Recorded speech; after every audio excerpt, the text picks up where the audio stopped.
ഇന്ന് നമ്മൾ atomic and molecular ഫിസിക്സിൻ്റെ ബാക്കി ഭാഗമായിട്ടുള്ള ലേസറിനെ കുറിച്ചാണ്. അപ്പോൾ ലേസറിൻ്റെ കുറച്ച് പ്രീവിയസ് ഇയർ ക്വസ്റ്റ്യൻസ് ചെയ്യുന്നതിന് മുമ്പ് എന്താ പറയുക, അതിൻ്റെ കുറച്ച് കൺസെപ്റ്റുകൾ നോക്കാം. അപ്പോൾ ലേസർ എന്നുള്ളതിൻ്റെ ഫുൾ ഫോം എന്ന് പറയുന്നത് actually light amplification of stimulated എമിഷനാണ്. Light amplification by stimulated emission. അപ്പോൾ സ്റ്റിമുലേറ്റഡ് എമിഷൻ എന്താണെന്നൊക്കെ നോക്കാം.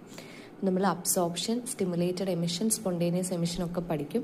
അപ്പം നോട്ട് ചെയ്യുക, എസ് എന്ന് പറയുന്നത് സ്റ്റിമുലേറ്റഡ് എമിഷനെയാണ് കാണിക്കുക. അപ്പോൾ ശരിക്കും എന്താണ് ഒരു ലേസർ സിസ്റ്റം എന്ന് പറയുന്നത്? ഒരു ലേസർ സിസ്റ്റം എന്ന് പറയുന്നത് കൊഹറൻറ്റ്, അതുപോലെ തന്നെ nearly monochromatic and highly directional ആയിട്ടുള്ള ഇലക്ട്രോ മാഗ്നറ്റിക് റേഡിയേഷനുകളെ പ്രൊഡ്യൂസ് ചെയ്യുന്ന ഒരു സിസ്റ്റമാണ് ആക്ച്വലി ലേസേഴ്സ് എന്ന് പറയുന്നത്. It may be emitted as, ആ ലൈറ്റ് എമിറ്റ് ചെയ്യുന്നത് അല്ലെങ്കിൽ ആ റേഡിയേഷൻസ് എമിറ്റ് ചെയ്യുന്നത് ലൈറ്റായിട്ട്, അല്ലെങ്കിൽ യു വി റേഡിയേഷൻസ് ആയിട്ട്, അല്ലെങ്കിൽ എക്സ്റേ വേവ് ലെങ്ത് ആയിട്ടാണ്.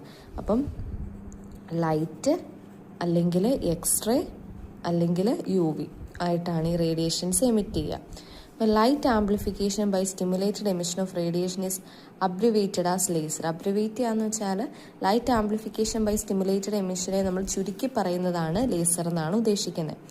More than 200 types of lasers are available. അപ്പം 200 മോർ ദാൻ അത്രയും ടൈപ്സ് ഓഫ് ലേസേഴ്സ് ഉണ്ട്.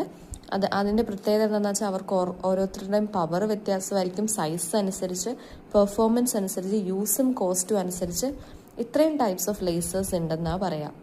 Applications include. അപ്പോൾ ഇവരുടെ ആപ്ലിക്കേഷൻ എന്ന് വെച്ചാൽ നമ്മുടെ ഐയുടെ സർജറി തൊട്ട് ലേസർ ഫ്യൂഷൻ ടെക്നിക്ക് വരെ ഇതിനകത്തുണ്ട്. അപ്പോൾ ഐ സർജറി, ലേസർ ടെക്നിക്സ് ഒക്കെ ഇപ്പോൾ ഭയങ്കര നമുക്ക് കോമൺ ആയിട്ടുള്ള കാര്യമാണ് അല്ലേ. അപ്പം ലേസേഴ്സിൻ്റെ പ്രോപ്പർട്ടി ഒന്ന് ജസ്റ്റ് നോട്ട് ചെയ്ത് വെക്കുക. ഡയറക്ഷനാലിറ്റി എന്ന് വെച്ചാൽ നമുക്കറിയാം അത് ഇപ്പം ഇവിടെ ഒരു സ്ക്രീൻ വെക്കുവാണെങ്കിൽ ഒരു ലേസർ നേരെ പ്രൊഡ്യൂസ് ചെയ്ത് വരുന്നത് അത് കറക്റ്റ് ഡയറക്ഷനാലിറ്റി ആയിട്ട് അവിടെ നമുക്ക് വേറെ പാർട്ടിലേക്ക് അത് സ്പ്രെഡ് ചെയ്യുന്നത് വളരെ കുറവാണ് അല്ലേ. ഒരു പോയിന്റിലേക്ക് അത് പോകുന്നതായിട്ട് നമുക്ക് കാണാൻ പറ്റും. അപ്പോൾ ഡയറക്ഷനാലിറ്റി, അതുപോലെ തന്നെ കൊഹറൻസ്, മോണോക്രോമാറ്റിസിറ്റി, ബ്രൈറ്റ്നസ്, ഇത്രയാണ് ഇമ്പോർട്ടൻ്റ് ആയിട്ടുള്ള ഫണ്ടമെൻ്റൽ ആട്രിബ്യൂട്ട്സ് അല്ലെങ്കിൽ പ്രോപ്പർട്ടീസ്. അതിൽ ഡയറക്ഷനാലിറ്റി എന്ന് പറയുമ്പം ലേസർ ബീം എന്ന് പറയുന്നത് ഹൈലി ഡയറക്ഷണലാണ് as compared to light from conventional sources. Conventional sources എന്ന് പറയുന്നത് ബൾബിനെയും സോഡിയം ലാമ്പിനെയും ഒക്കെ. സോഡിയം ലാമ്പ് ഓൾറെഡി നമ്മൾ എക്സ്പെരിമെൻ്റ് ചെയ്യാറുണ്ട്. Laser can be used as an accurate ranger finder, അതായത് കൃത്യമായിട്ടുള്ള റേഞ്ച് ഫൈൻഡറായിട്ട് നമ്മൾ യൂസ് ചെയ്യും.